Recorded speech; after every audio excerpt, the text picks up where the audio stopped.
वंदे मातरम। मैं विनोद कुमार शुक्ला, अड्डा पर आपका स्वागत है।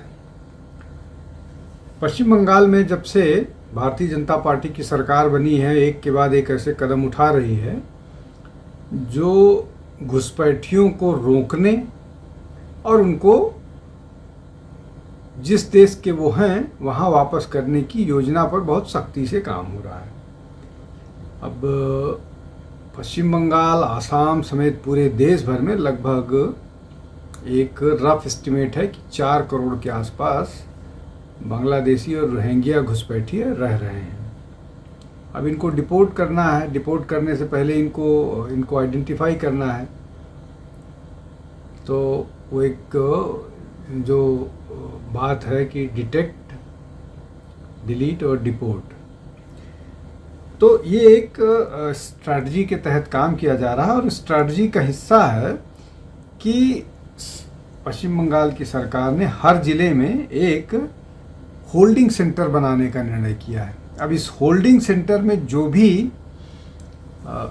बांग्लादेशी घुसपैठिए या रोहिंग्यास हैं उनको रखा जाएगा और उसके बाद उनको डिपोर्ट किया जाएगा। और ऐसा नहीं है कि इस पर कोई योजना बनेगी, फिर उसके बाद उस पर विचार होगा, काम शुरू होगा, नहीं। 2 होल्डिंग सेंटर ऑलरेडी मुर्शिदाबाद और मालदा में बना दिए गए हैं और उनमें से एक में मालदा का जो डिटेंशन सेंटर है वहाँ पर ऑलरेडी 9 लोगों को आइडेंटिफाई करके रखा भी जा चुका है। अब इसमें जो है जो इमिग्रेशन एंड फॉरेनर एक्ट 1946 है, इसको इन्वोक किया जा रहा है, जिसको 2025 में जिसमें अमेंडमेंट लाया गया था। और यह बहुत सख्त कानून है, इसमें सज़ा भी सख्त है। अब इसमें जो होल्डिंग सेंटर्स हैं क्या, 2019 में गृह मंत्रालय ने एक मॉडल डिटेंशन सेंटर या होल्डिंग सेंटर या कैंप मैनुअल जो है वो सभी प्रदेशों और केंद्र शासित प्रदेशों के लिए बनाया था। अब यहाँ पर इन जगहों पर जो भी ये घुसपैठिए हैं इनको ले आकर के रखा जाएगा। उसके बाद जो बांग्लादेश के नेशनल गार्ड हैं उनके साथ बातचीत करके जितने भी लोग हैं उनको डिपोर्ट किया जाएगा। लेकिन ये एक पक्ष हो गया, ये सरकार अपने तौर पर करेगी। लेकिन बांग्लादेश में हो क्या रहा है, जब से ये मुहिम शुरू की गई है और जब से ये खबर पता चली है, पश्चिम बंगाल में ऐसे बांग्लादेशी जो छिप कर रह रहे हैं और एसआईआर के दौरान भी वापस नहीं गए थे, इसलिए कि एसआईआर जब शुरू हुआ था तो बड़ी संख्या में बांग्लादेशी भागे थे। और जो वहाँ से जानकारी आती थी बातचीत में कि कलकत्ता के बहुत सारे स्लम्स में ये जो फ्लाईओवर्स के नीचे जहाँ पर भी झुग्गी डाल करके हो रहते थे वो लगभग खाली हो गए थे। यहाँ तक कि बहुत सारे जो कंस्ट्रक्शन वर्क को रोक दिया गया था इसलिए कि मजदूर नहीं मिलते थे, वो सारे भाग गए थे। अब हो क्या रहा है कि ये जो दूसरा दौर है, इस दौर में एक बार फिर बांग्लादेशी घुसपैठी बॉर्डर पर डेरा डाल रहे हैं और अपने देश भागने की मुहिम में। बहुत सारे सोशल मीडिया पर वीडियो सर्कुलेट हो रहे हैं जहां ये बताया रहे हैं कि हम बांग्लादेशी हैं और हम वापस जाना चाह रहे हैं पश्चिम बंगाल में। अब सख्ती से लागू किया जा रहा है, सरकार यहाँ रुकने नहीं देगी। उनमें से कुछ ये भी बता रहे हैं कि उनके पास डॉक्यूमेंट्स भी बन गए थे, लेकिन कुछ को एसआईआर में रोक दिया गया, कुछ को उनका नाम हटा दिया गया, तो वो वैलिड नहीं रहे। इस तरह की बहुत सारी जानकारी आ रही है। लगातार ये प्रश्न किया जाता है कि जो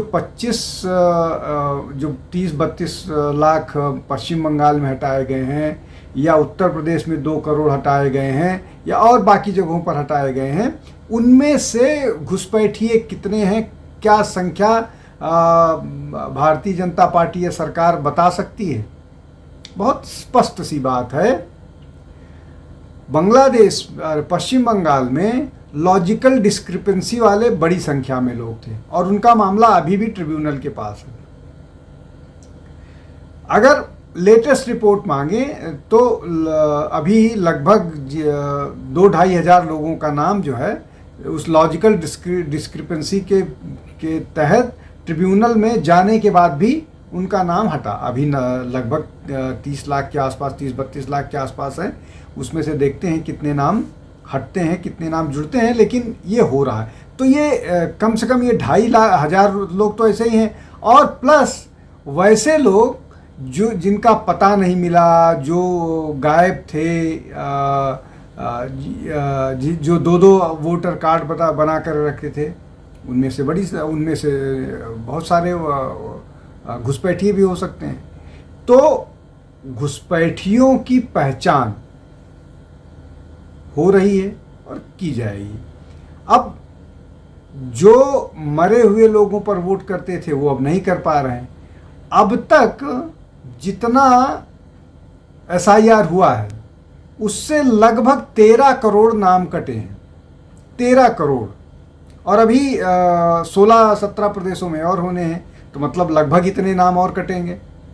मतलब ये कि पूरे देश में लगभग 20 से 25 करोड़ नाम कटने जा रहे हैं। और अगर इतने नाम कटते हैं तो सोचिए क्या स्थिति होगी। तो ये प्रश्न करना कि कितने घुसपैठिए हैं, अब ये बैठ के आपकी गिनती कीजिए कि 30 करोड़ नाम कटे हैं तो कौन लोग थे, क्यों वो वोट दे रहे थे, कहाँ से आए थे वो लोग। खैर, मैं दूसरी बात कर रहा हूँ तो उस पर वापस लौटता हूँ कि ये जो लोग बांग्लादेश के लोग पश्चिम बंगाल में रह रहे हैं, अब ये फिर बॉर्डर पर डेरा लगाए हुए हैं। और इन्होंने बताया कि कैसे वो पानी के रास्ते आए थे, और ये वही सब रास्ते हैं जिन पर ममता बनर्जी की सरकार ने बाड़ नहीं लगाने दिया, नहीं काम होने दिया, और अब उन सब पर भी सख्ती हो रही है। आसाम में तो आसाम में तो बहुत सारा तरीका अपना लिया गया था, जो अंडर वाटर जिसको किया जाता है टेक्नोलॉजी के तहत। एक तो इन घुसपैठियों के लिए air surveillance unarmed aerial vehicle हो रहा है। इसके अलावा फाइबर सेंसर जो है वो ह्यूमन मूवमेंट को डिटेक्ट कर रहा है। तो ये सारी चीज़ें की जाएंगी, लेकिन उससे ज़्यादा महत्वपूर्ण है जो यहाँ पर हैं उनको डिटेक्ट करके वापस भेजना। और उनके लिए सरकार ने, आज ही प्रधानमंत्री ने एक जो घुसपैठियों को लेकर के एक कार्य योजना है वो घोषित की है, और उसके बाद इनको डिटेक्ट करके वापस किया जाएगा। सरकार इस पर बहुत सख्त है, सीरियस है और उस पर काम कर रही है।